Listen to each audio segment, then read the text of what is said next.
Olá, esse é mais um Atitude TCA Entrevista. Eu sou Marcos Rolim e a entrevistada de hoje, nossa convidada, é muito especial. Ela se chama Joana Búrigo e ela é, antes de tudo, uma feminista.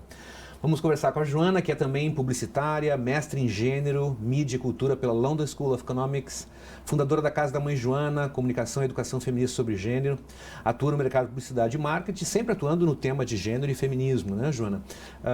Prazer ter aqui conosco hoje. Um prazer estar aqui, muito obrigada pelo convite, sobretudo nesse momento, nessa semana, nesse mês de celebração da luta pelo Dia Internacional da Mulher. Então, vamos começar por aí, Joana. O que tu achas do tema do 8 de março, do caráter simbólico dessa data, da importância dela e o que neste momento no Brasil isso suscita nas feministas e em todos nós? O importante é a gente lembrar que o 8 de março ele não é uma data da celebração das mulheres por sermos mulheres, né? Que a gente vê, dá o chocolate, dá as flores, parabéns mulher. Eu acho sempre muito paternalista, muito bizarro isso. Na verdade, o 8 de março ele tem uma origem histórica. Ele tem mais de uma origem histórica, mas esta origem, né? Seja ela marcada na Rússia ou nos Estados Unidos, e existem essas duas histórias de incipiência, elas são muito mais fundamentadas, na verdade, a partir da luta das mulheres por direitos trabalhistas. Ou seja, sempre muito conectado com lutas feministas, né? Então, o 8 de março, a importância dele, não apenas no Brasil desse momento, e eu já volto a esse ponto, mas no mundo como um todo, desde pelo menos 1975, quando as Nações Unidas instauraram o Dia Internacional da Mulher, né? Marcaram a data, que já era celebrada em outros lugares, mas ficou institucionalizada como tal. O importante é a gente lembrar disso. A data, ela marca, na verdade, a importância da gente celebrar as lutas das mulheres, né? O trabalho feito coletivamente por mulheres em várias partes do mundo, na busca de emancipação, na busca por direitos, na busca por melhorias nas suas próprias vidas. Sim. Essa história que tu mencionas do homem fazer uma gentileza no dia, dar um docinho, uma rosa, aquelas coisas mais tradicionais, isso revela uma incompreensão a respeito do significado da data. O que é preciso fazer para que as pessoas saibam de jeito que... Mulheres também têm essa incompreensão? Tem, eu acho que essa incompreensão, ela não é... eu não quero demonizar essa incompreensão, até porque eu não gosto de demonizar a gentileza. Claro, né? claro. A gentileza nunca é uma coisa ruim. Você dá uma flor para alguém, você dá um chocolate para alguém, você dizer para alguém que você admira essa pessoa, isso não é ruim. Claro. Não é essa a questão. O caso é que se apaga, né? Sistematicamente se apaga a origem da celebração da data, que é realmente de luta e não de vamos passar batom e fazer as unhas, o que também não tem nada de errado. Claro. Mas a origem da data não é essa. A origem da data é efetivamente as lutas das mulheres. Então, como mitigar essa situação? É o que a gente vem tentado fazer, sobretudo a partir da Emancipa Mulher, que é uma escola feminista e antirracista, da qual eu sou coordenadora pedagógica, que é a educação a respeito das origens dessas histórias e a educação a respeito de outras formas de entender a sociedade, que são formas que são produzidas a partir do pensamento de mulheres. Né? Então, o que pode ser feito? Eu acredito que as empresas, as instituições, as organizações devem investir num trabalho de educação sobre o histórico e as histórias das lutas das mulheres para evitar, né, que a celebração de uma data tão importante caia no senso comum de seja banalizada. Seja banalizada, exatamente. Claro, porque não é uma data comercial, é uma data efetivamente de luta. Claro. Joana, a tua experiência no Emancipa, tu falaste sobre a luta antirracista, né? Há uma emergência muito recente, de alguns anos para cá, pelo menos tanto quanto eu tenha percebido, parece que é uma coisa no Brasil emergente do feminismo negro, com muita força, com muitas obras publicadas, gente produzindo nisso. Como é o tema do feminismo negro no Emancipa especificamente? É muito importante essa tua pergunta, fico muito feliz que você faça, porque eu sou uma mulher branca, né? Claro. Então eu não me sinto e não posso me sentir nunca como sendo a protagonista de qualquer discurso racial, porque afinal de contas eu faço parte do grupo social que é privilegiado por isso que a gente chama de branquitude, né?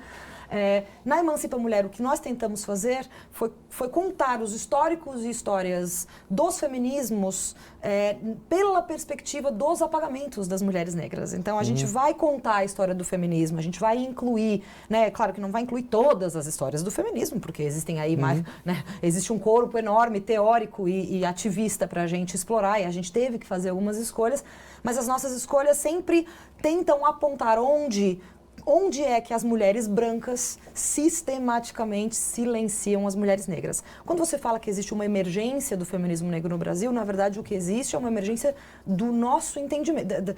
Nós brancos estamos vendo isso agora. Sim, sim. Né? O feminismo brasileiro, a produção teórica do feminismo brasileiro, em números, ela é majoritariamente negra. Né? A Angela Davis, que é um dos grandes nomes, não somente da luta feminista, mas da luta antirracista, da luta anticarcerária, bom, de várias lutas, né? Ela concentra nela uma série de lutas progressistas importantes. Sim. Ela esteve no Brasil, na Universidade Federal da Bahia, em 2017, e muito generosamente falou justamente da mãe Stella de Oxóssi, falou de Lélia Gonzalez, falou de Sueli Carneiro, falando, olha, eu venho do norte global, tendo aprendido com as mulheres negras brasileiras. Né? É daqui, a Angela Davis falou isso, me arrepiei, eu vi isso ao vivo pela internet, me arrepiei. Ela falou, o feminismo negro brasileiro é efetivamente o que há de mais vanguarda nos movimentos sociais do planeta. Sim. E ela não está falando somente de agora, ela está falando já da década de 60, da década de 70, da década de 40, né? Ela está falando de mulheres negras que há muito tempo vêm não apenas articulando resistência, mas organizando outras maneiras de se pensar na sociedade, que são muito mais justas, muito mais inclusivas.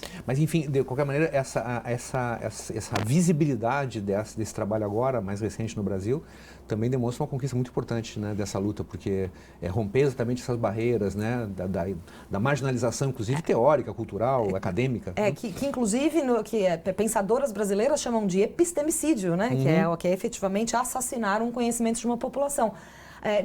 A prerrogativa que nós temos na Emancipa Mulher é a do feminismo interseccional, que é, por si mesmo, uma concepção do feminismo negro. Do feminismo negro norte-americano, sobretudo, muito mais conhecido pelo trabalho feito pela Kimberly Crenshaw, que é uma jurista americana, que vai pensar nesse conceito dentro da estrutura jurídica americana, que é um pouco, que o escopo é um pouco reduzido para a gente, mas a ferramenta analítica que a gente chama de interseccionalidade é essa que se dá conta de que as pessoas são atravessadas por múltiplas opressões, certo? Então, o nosso feminismo na Emancipa Mulher é muito guiado por essa lógica interseccional, que é a gente entender que ao longo da história mulheres como eu, por exemplo, que sou branca, que sou cis, que sou heterossexual, tivemos muito mais posições de privilégio, né? E, portanto, se não estivermos atentas a essas posições de privilégio, a gente tende a reproduzir opressões sistêmicas. Então, a ideia do nosso feminismo a ideia do feminismo interseccional que aplicamos na Emancipa Mulher é esta, para que estas cegueiras, para que estas surdezes, que são típicas de posições de privilégio, não vão adiante na educação feminista. Sim. E como funciona, explica assim para quem não conhece o Emancipa, como funciona a escola, se alguém resolve se matricular, como é que faz? Que tipo de pessoa pode frequentar? É só para mulheres? Homens também podem frequentar? Como é que funciona? A Rede Emancipa é uma rede nacional, certo? Que é uma rede orgânica, uma rede organizada por ativistas brasileiros em todos os estados em prol da educação popular. No Rio Grande do Sul, a Emancipa é uma ONG que é presidida pela Luciana Genro, que é deputada estadual, hoje em dia está ativa aqui no Parlamento Gaúcho. A Luciana, em 2017, tendo lido Angela Davis, Mulheres, Raça e Classe, se deu conta de que o aparato do Emancipa podia receber uma escola feminista e antirracista. E assim ela chamou eu e a Winnie Bueno para construirmos o curso inicial, que foi o curso Laudelina de Campos Melo, que é chamado assim em homenagem a esta mulher negra brasileira, que efetivamente foi a fundadora do primeiro sindicato das domésticas e a quem podemos atribuir a incipiência da luta das domésticas. E se hoje existe carteira de trabalho para elas, foi Laudelina que começou essa luta.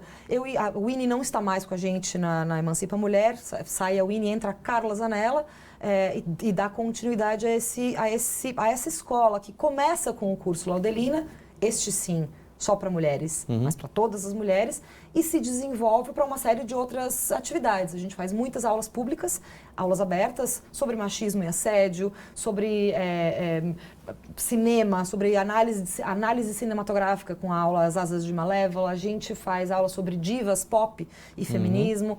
Temos uma professora voluntária de defesa pessoal, a professora Juliana Campos, que dá um curso de defesa pessoal para mulheres, tanto teórico quanto prático. E, recentemente, a Luísa Eduarda dos Santos, que é a nossa professora trans, que faz uma aula sobre transfeminismo. Justamente nessa pegada de fazer uma escola interseccional e pensar em feminismo em muitas frentes. Quem quiser participar das aulas da escola, a gente frequentemente coloca informação na nossa página no Facebook, Momento Jabá. emancipamulher.com, facebook.com/emancipamulher. E a gente sempre põe as nossas informações no site, na página de Facebook, para que as pessoas possam seguir.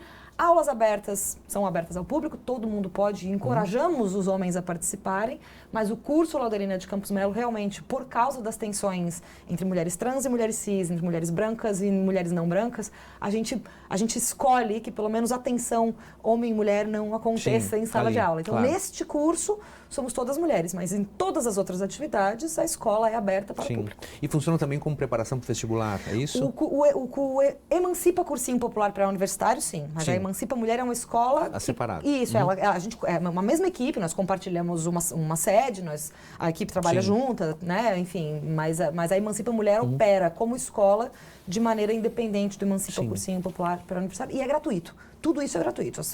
As garotas que querem se matricular no curso Laudelina de Campos Melo podem enviar uma mensagem para a gente por Facebook e a gente organiza a matrícula de várias formas, de graça. É importante não cobrar. Uma iniciativa super bacana. Eu conheço a sede, eu estive ali na inauguração da biblioteca Delmo Genro Filho. E é uma maravilhosa biblioteca, Linda né? Biblioteca. Só com doações, né, de muitas pessoas e está ali aberto para as pessoas poderem frequentar. Muito legal. Joana, fala um pouquinho sobre a Casa da Mãe Joana. Falo. A Casa da Mãe Joana num primeiro momento, ela era um experimento para mim. Eu chamava um experimento feminista de comunicação e educação sobre gênero. Sim. Eu me dei conta que eu conhecia muita gente, pessoalmente, que pensava e articulava feminismo e gênero. Eu fiz um grupo de Facebook. Tinha 50 pessoas. Em 3 meses, tinha 7.000 pessoas. Caramba. Exato. O grupo, hoje em dia, nem é mais uma parte importante da Casa da Mãe Joana, porque, na verdade, os grupos de Facebook deixaram de ser o que eles já foram em algum momento. E é muito difícil gerenciar grupo também, tem muita transfobia, muito racismo, e eu não dava conta de gerenciar tudo. Então, hoje em dia, o grupo é só a história de origem da casa, né? Mas eu chamei Casa da Mãe Joana justamente para fazer uma brincadeira com o fato de que todo mundo acha que feminismo é bagunça, né? Chamam a gente de mimimi. Estão fazendo mimimi, são as histéricas, né? Então, eu sou muito debochada como sujeito, então achei que seria uma boa oportunidade não apenas de usar o meu nome, mas de usar uma expressão idiomática brasileira, né, que remete aí à bagunça, para fazer o contrário, para dar uma organizada, né, para a gente pensar de formas organizadas a respeito de gênero, de feminismo e de todas as não somente teorias, né, mas toda a teoria e prática ativista que estão envolvidas, que precisam ser envolvidas para se pensar a respeito da luta pelos direitos das mulheres. A Casa da Mãe Joana acabou evoluindo, como tinha muita gente, acabou evoluindo para um blog. Né? O blog acomodou, nos anos que esteve ativo, mais de 1.000 textos de mulheres que enviavam os textos para mim e de gente, na verdade, para quem eu pedia que os textos fossem publicados. Hoje em dia, a Casa da Mãe Joana, na verdade, ela nunca foi uma casa, né, física. Ela sempre foi uma ideia... Um espaço virtual. Isso, um espaço virtual. Ela, na verdade, eu chamo a Casa da Mãe Joana de sombrinha. Ela é um guarda-chuva, debaixo do qual um monte do trabalho que eu faço acontece, né? Por exemplo, eu não teria chegado no Emancipa Mulher se não fosse a Casa da Mãe Joana, certo? Se não tivesse esse trabalho feito antes, né, o mestrado sozinho não importa muito, na verdade.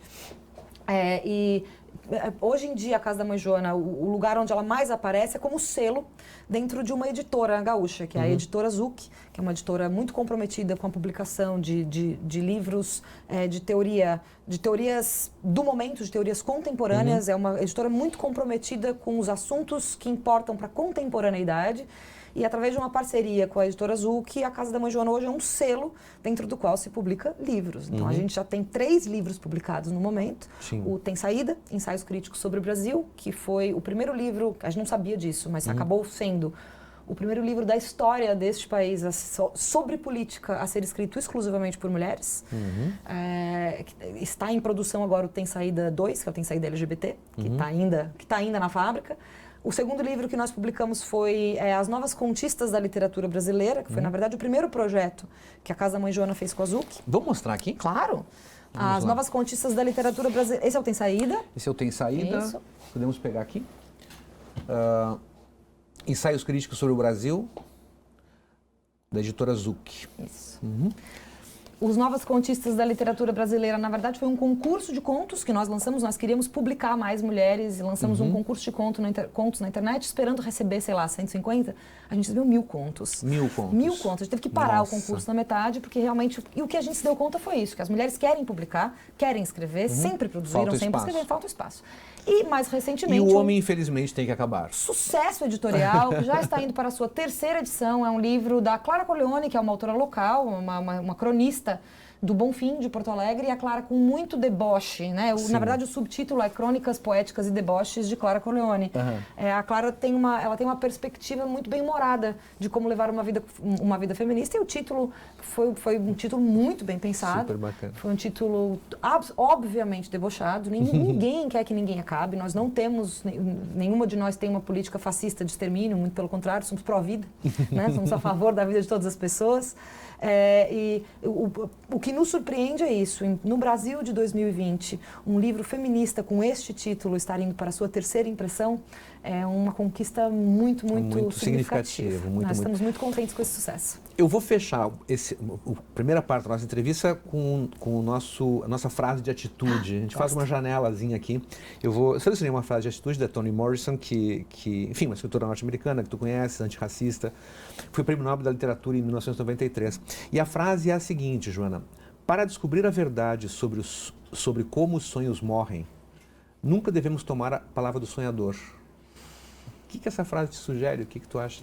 Eu achei essa frase fantástica. Fiquei muito feliz que a frase de efeito da nossa edição é da Toni Morrison, uma autora que eu deveria ler mais, na verdade.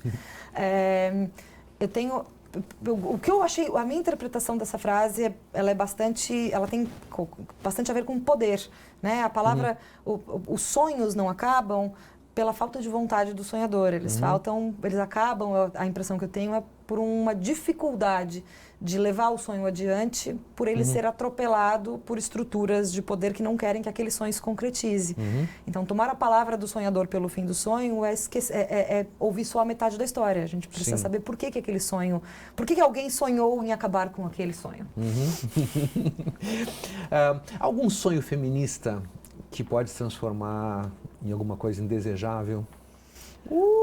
Deixa eu te perguntar, deixa eu aprofundar um pouquinho a questão. Durante muito tempo, o feminismo sempre assinalou com muita razão a baixa participação política das mulheres, né? Na representação do parlamento, por exemplo.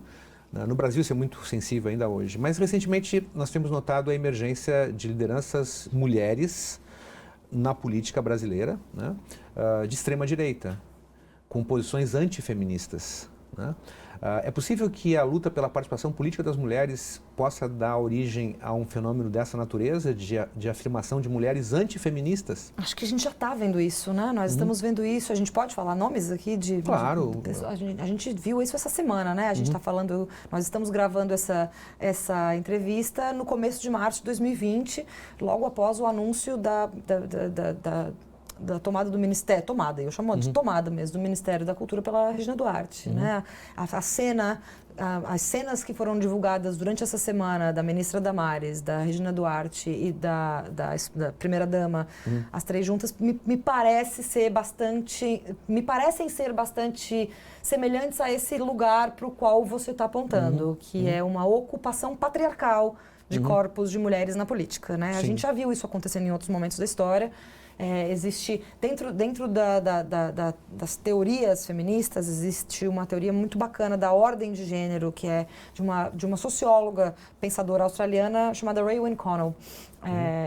Na teoria da ordem de gênero, ela vai falar que existem masculinidades hegemônicas, masculinidades subordinadas e feminilidades enfatizadas. Eu não vou explicar a teoria toda agora, porque a gente não vai ter tempo, mas eu quero chamar a atenção para o que ela quer dizer com feminilidade enfatizada. E o que ela quer dizer é isso, são essas feminilidades que vão encarnar a libido, os desejos patriarcais, Sim. certo? Então são mulheres que, apesar de serem mulheres, apesar de terem corpos de mulheres, apesar de serem reconhecidas como mulheres, a ideologia delas vai estar atrelada a isso que a gente chama de patriarcado. O patriarcado não é esquerda ou direita, né? A ideia do patriarcado, o patriarcado é um tema muito difícil, ele é um conceito ainda muito pouco entendido socialmente, né? É um dos meus maiores trabalhos é explicar para as pessoas o que a gente quer dizer com patriarcado. Porque ele não é um castelo na Escócia com meia dúzia de senhores que estão dizendo isso vai acontecer com você, isso não vai. Ele é um conjunto de normativas, né? Um conjunto de normativas postuladas por homens historicamente, que beneficiam homens historicamente.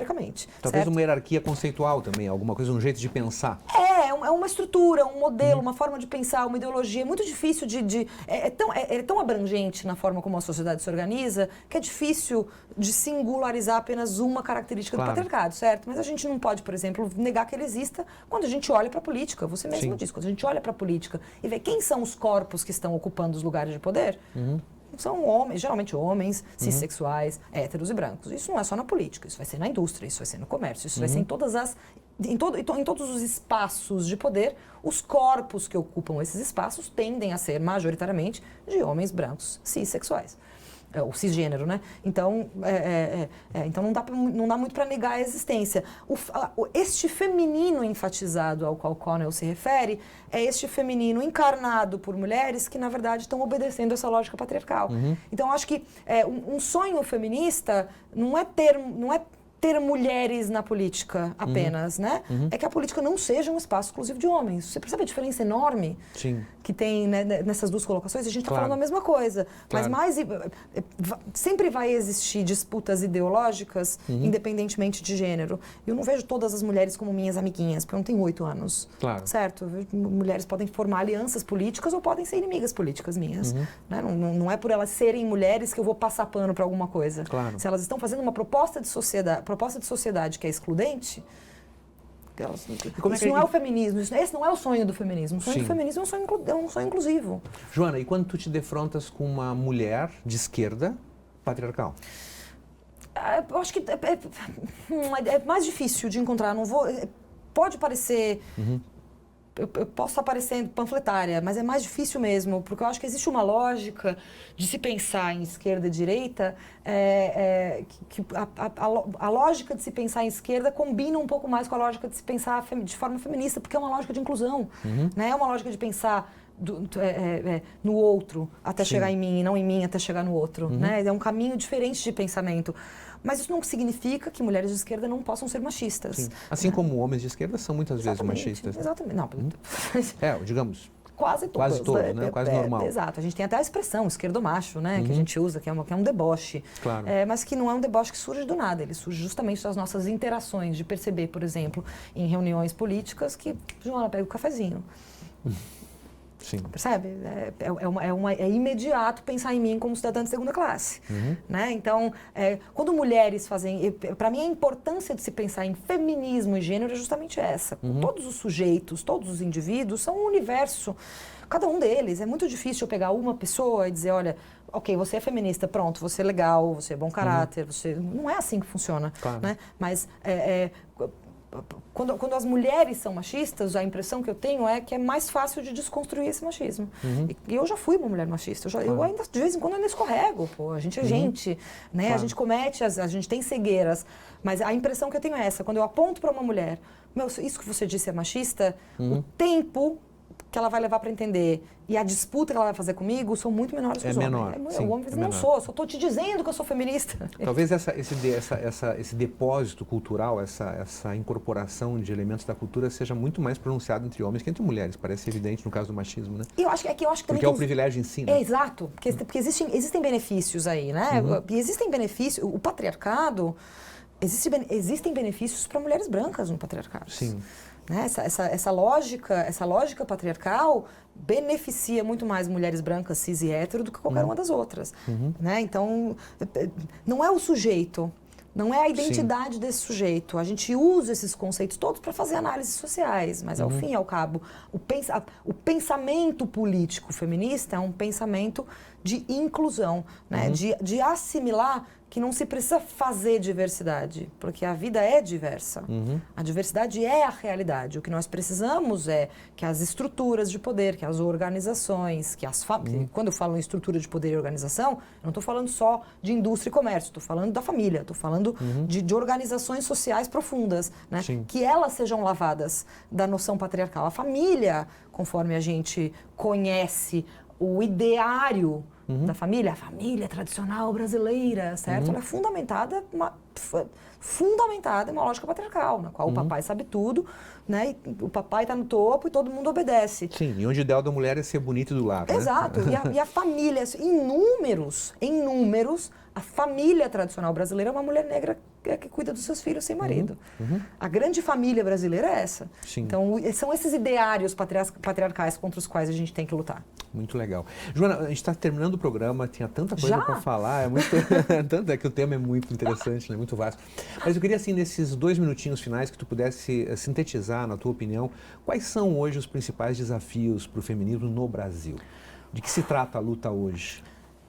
Se nós formos pensar em pautas, são muitas, porque, por exemplo, a pauta principal da autonomia corporal das mulheres, que é a pauta do aborto, é uma pauta que mal é discutida. Né? A gente não tem nem maturidade política para discutir essa pauta.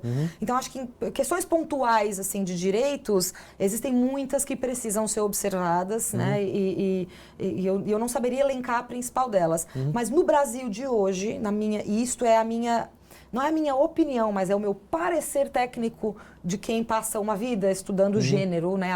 As relações de gênero. A urgência no Brasil hoje é explicar o que é o patriarcado, é que as pessoas entendam que nós vivemos sob o domínio de uma lógica de dominação masculina. Né? Eu acho que o crescimento exponencial, sobretudo das religiões cristãs, das igrejas evangélicas, consolidou ainda mais a lógica patriarcal, que em nome do pai e do filho eu não tenho lugar nenhum, né?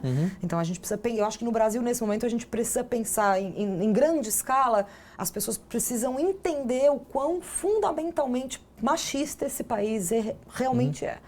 Sem isso, temas como a violência contra a mulher, por exemplo, não vão poder ser enfrentados. A gente vai enfrentar de um jeito ou de outro, porque é isso que a gente vem fazendo. E esse confrontamento, ele vem existindo em muitas frentes. Por exemplo, hoje mesmo, na maior emissora aberta do país, estava passando uma reportagem gigantesca sobre sufrágio feminismo, feminino, sobre a Constituição brasileira e voto, sobre a violência contra a mulher, sobre o aumento no índice de feminicídios desde o ano passado, porque aumentou em 7,3% o índice de feminicídios desde o ano passado.